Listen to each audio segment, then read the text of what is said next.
Father Pio. Sila po ay kilala ng mga tao, beyond borders, wala pong borders. Bakit po?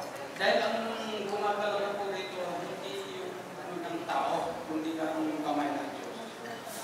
Yung pong pinakamahalaga sa pananaw ko.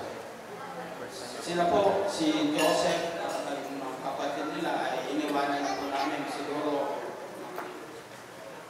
hindi po sa pagmamayabang ay millionaires.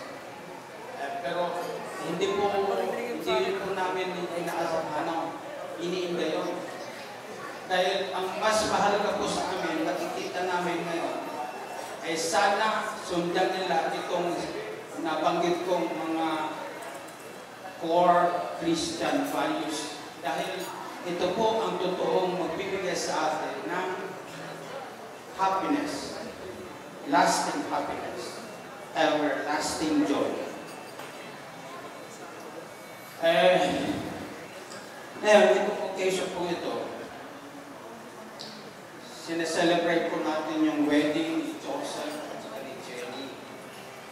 As it is a turning point, a milestone for both of them. It is also a turning point and a milestone for Cory and me.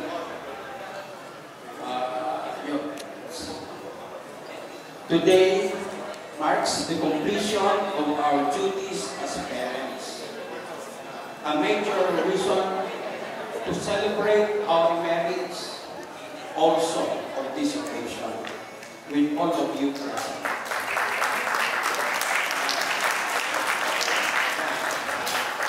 We have become retirees in this regard, and we now turn our gaze to our sunset years together.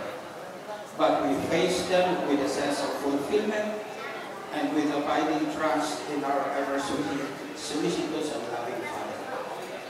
Sa totoo po, kami ni Cory ay nagagalak sa tatlo ng anak. Dahil lahat po sila ay accomplished. At hindi kami binigyan ng sakit ng ulo, hindi sila nag-drugs, o nag-aloko, o ano. At maalalahanin po sila sa amin. Sa totoo po, lalo na ito si Joseph, siya ang naglakad para ma-celebrate namin yung 40th year of marriage namin. At siya rin ang palibasa, binata pa siya noon, itong December na nakaraan, siya rin ang lumakad para ma-celebrate yung 70th birthday ng kanilang mami. Ganyan po ang aming mga anak naghanap sa aming dalawa ni Cory. Kaya nagpapasalamat po kami sa Diyos. At lalo na kay Joseph. Ito lang pong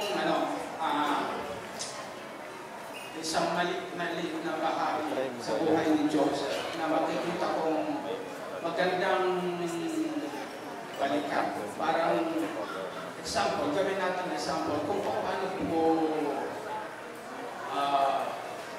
na ma-manifest natin ang Pinoki ko yung recovery. ano ang tawag nito? Christ-like.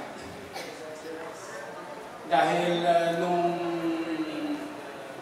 si Joseph po ay nasa college of engineering, computer engineering. Nag-umpisa po sila, siguro na 3 sections sila. Dami ang mortality. Siguro on the 2nd or 3rd year, na-reduce na lang yung number nila to 18 students. To point na nagpahiwatig na yung management ng school. Kung bababa pa sa 18 yung number of students, malamang scrap na nila yung program for College of Engineering, Computer Engineering.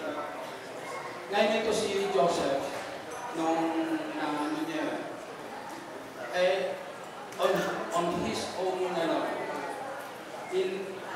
Ninayos niya yung mga medyo kasama niya, mga estudyante sa College of Engineering.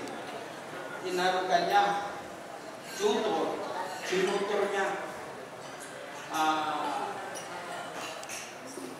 Ibig sabihin, dahil sa kanyang pag-tutor, nakagraduate itong 18.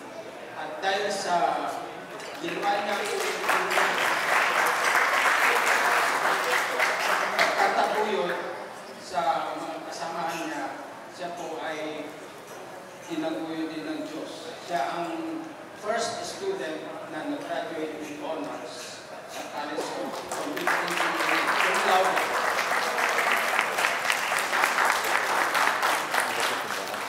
Kaya po, ang lesson lang yan, kung itataguyin po natin ang ating mga kasamaan, tataguyin po tayo ng Diyos. Yan ang salamat.